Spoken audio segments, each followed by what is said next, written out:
ladies and gentlemen, welcome again to the KJG Business Made Here video series. Today I am with Julian Wadden, and this is he. And he will be having a chat with me about his business and how he got into it, what they do, where they're going, and all that very interesting stuff. So, Julian, how did you get into it? How did it all start? I actually have been selling and letting houses in South Manchester for the last 25 years, believe it or not. You don't look older. Thank you very much indeed. We rehearsed that one. I actually started after university, and a very good friend of mine, who's still a good friend, who was involved in commercial property, David Buckley, got me a job in residential property through a contact of his, and I thought it was something that I would try, see how it works out. Probably look good on a CV. Yeah. 25 years later, I'm still very much involved and still very much doing it. I work for two very large corporate firms, and I think the landscape of corporate firms have changed. They've very much declined.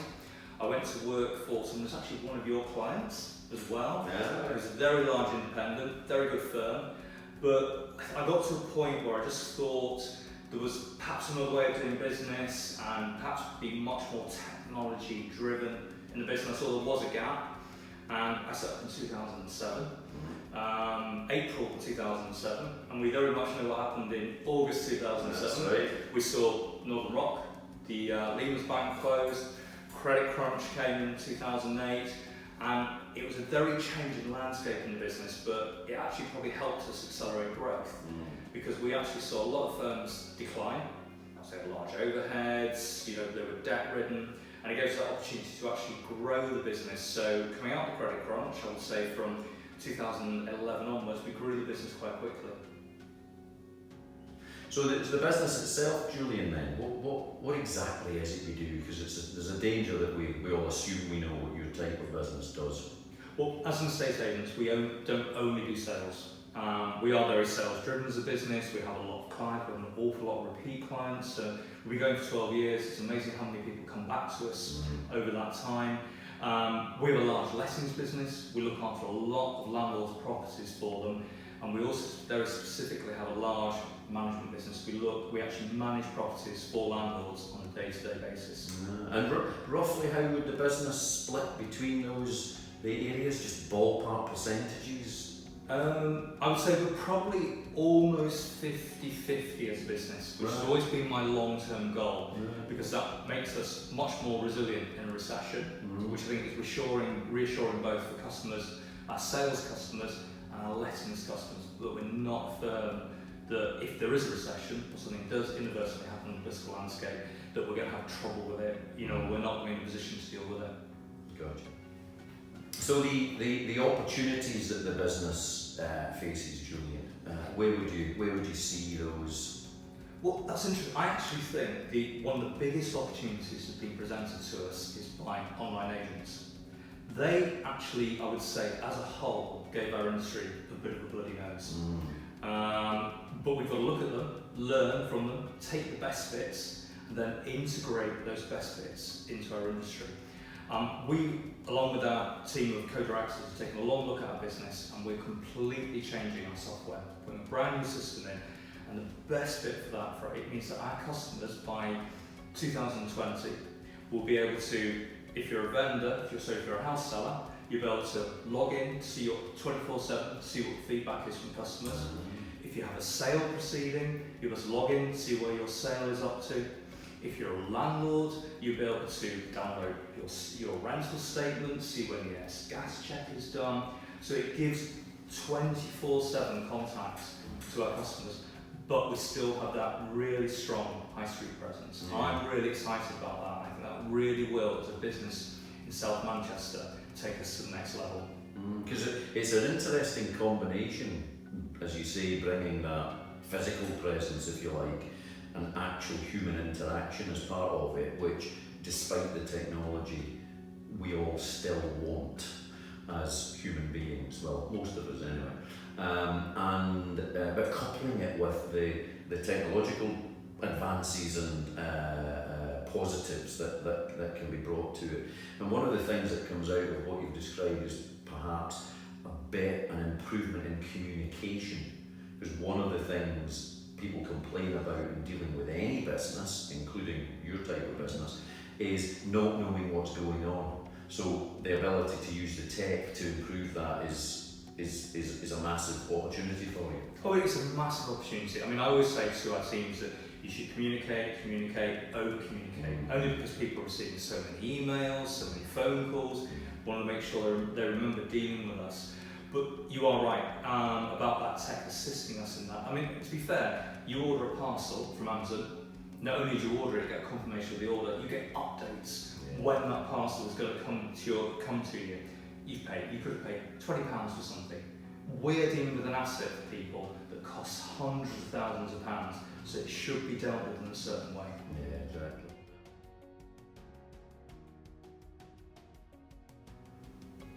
So on the more sort of negative side of things, if you like, Julian, some would say that the estate agency industry or sector has a historic reputation that's almost as bad as that of accountancy. What problems do you face as a business, either within that context or just generally in running a owner-managed type business? Well, I say apart from day-to-day dealing with that issue, that reputation, it's almost as bad as accountants. There's probably three major problems I think we face as a business and probably as an industry. One of them is the very recent tax changes to landlords, because what that has done very much is reducing the amount of properties that landlords own. They decided to sell them, and consequently there is no viable alternative being offered by the government yet for those properties that have gone. In large cities you have build to rent, but that's not existing in the suburbs. So we are facing an issue for that for tenants where there isn't much available choice of properties. And on that point, there is a massive difference between the cities and out of the cities because of build to rent site schemes in the cities. Yes. I live in Manchester city centre as well as our office being there. As it happens, and it's a big part, it seems to be a big part of the market in a city like that, and I presume it's not unique in that respect.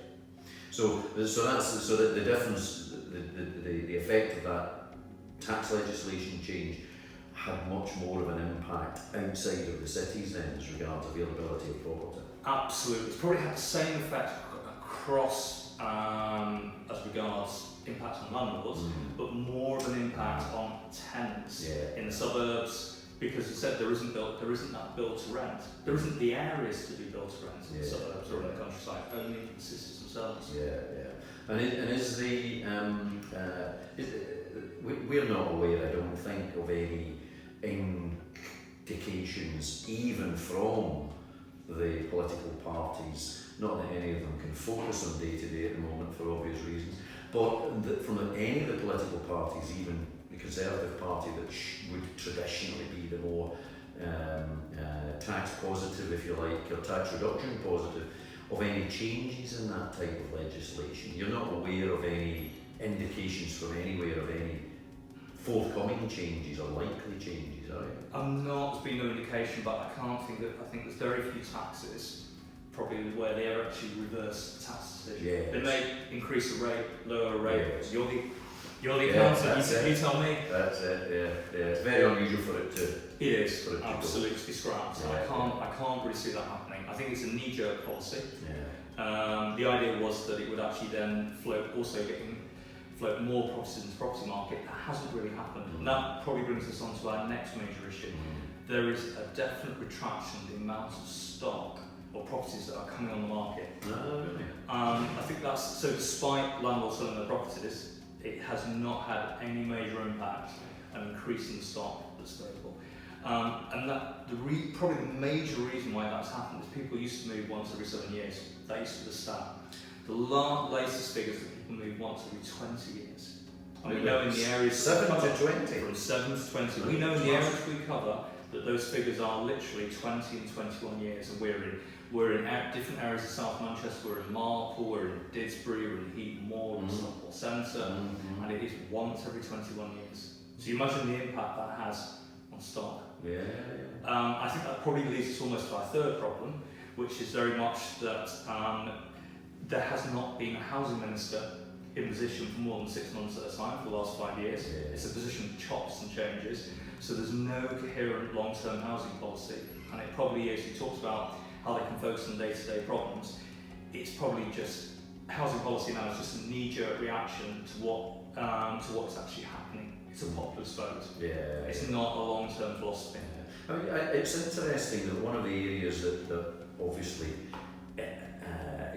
is of direct relevance to the financial sector was the shift of monetary policy for the country to out of party politics. In other words, they gave control of monetary policy to the Bank of England as Britain's central bank, and it was a big step when they did that.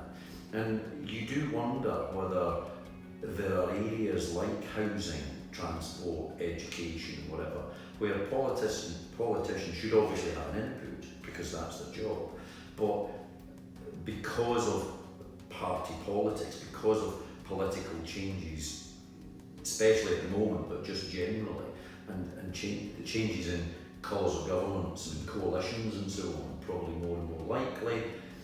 Do we need in areas like housing, as you say, some way of having a longer term strategy, even if it isn't perfect?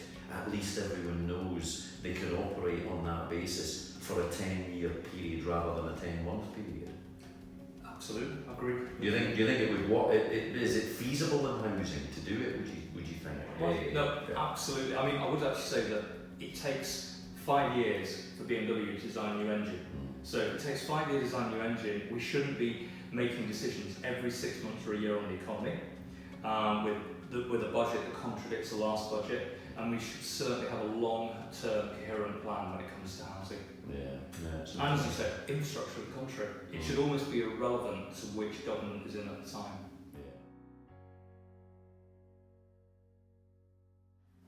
So Julian, if you could get the crystal ball out and have a think about where you'd like the business to be in, say, 5 years, choose your time frame, but say a 5-year time period, where would you like the business to be at that time? Well, we very much have a 10-branch business plan. Despite things that may happen in the economy, that's our long-term goal. That is coupled with the idea that every person who runs each branch is a director and shareholder of the business, so they have a vested interest in the business. We have 4 branches at the moment. We were a 5-branch firm. We decided to merge 2 branches because we also see there's been a change in the marketplace, and with the technology that we talked about, we can cover larger areas from one central branch. That said, we already have plans to open our next branch next year. And that's our strategy. 10-branch business plan. We think we will employ 100 people. We probably employ around 65 to 70 at the moment. And we very much like to be the leading agent that people recommend in South Manchester. Excellent. And that growth, which is obviously strong, that you're undertaking at the moment and planning over that period, that is aided by the technology support that we talked about, that you described earlier, the technological improvements, development you talked about earlier. That's a support to what you're doing. It isn't, as some people might think, a hindrance because of people's ability to do things online rather than via a branch network. Oh no, absolutely not. I actually think it's actually a support, and what we've got to do is just integrate and adapt to the way that people like to communicate. Yeah. You know, we have a lot of young people who work for us. We have a massive cross-section. I would say we're a combination of enthusiasm and experience. Yeah. And we've got to look at how different types of customers actually want to communicate and do business with us.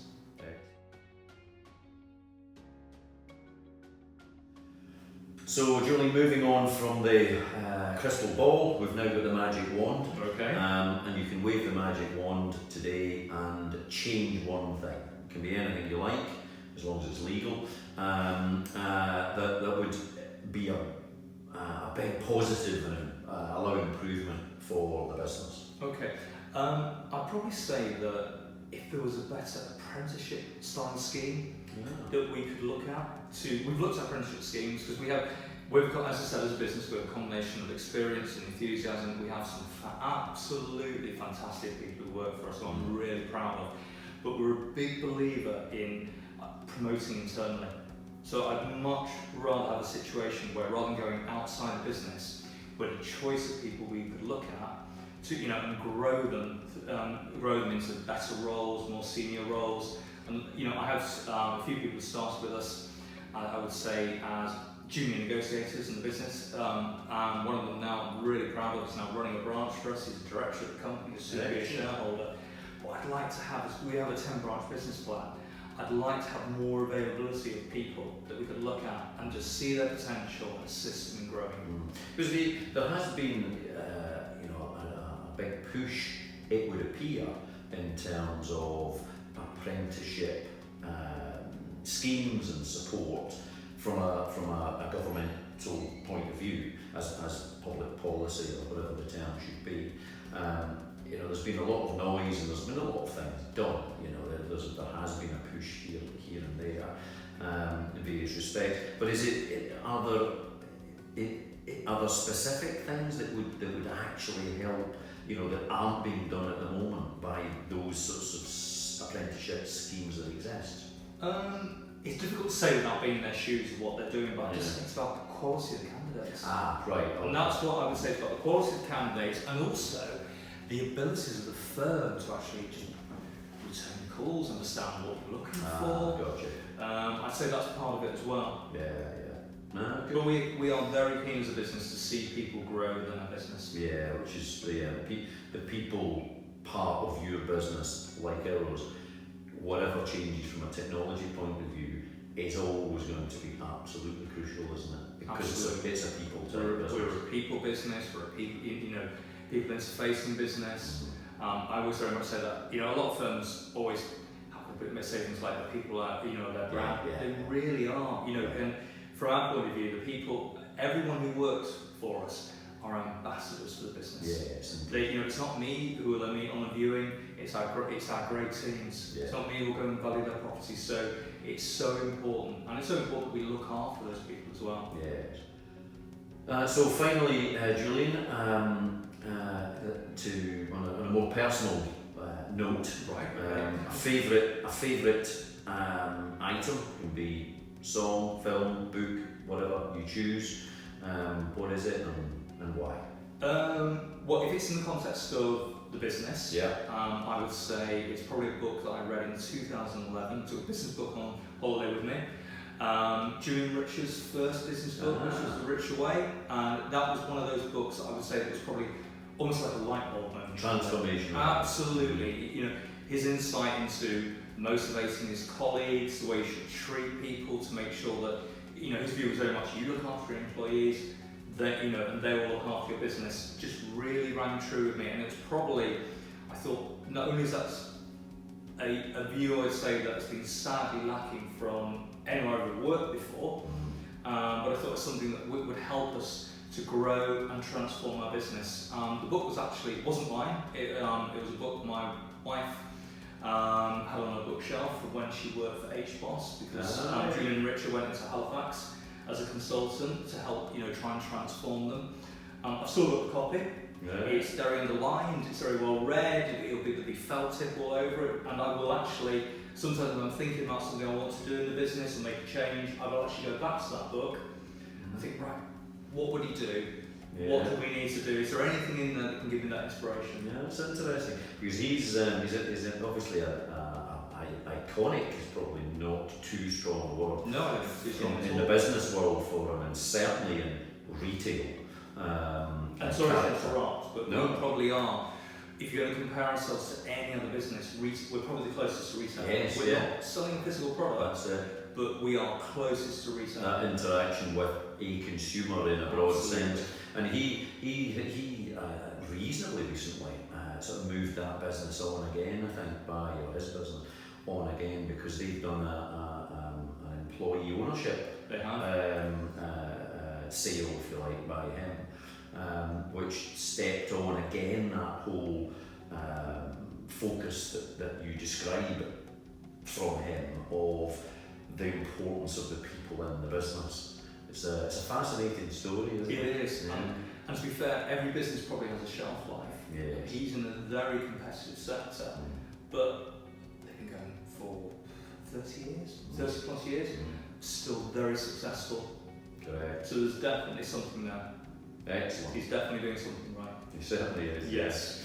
Thanks very much, Julian. That was excellent, and we will look forward to continuing to work with you for the years to come. Absolutely. Thank you Cheers. very much indeed. Cheers.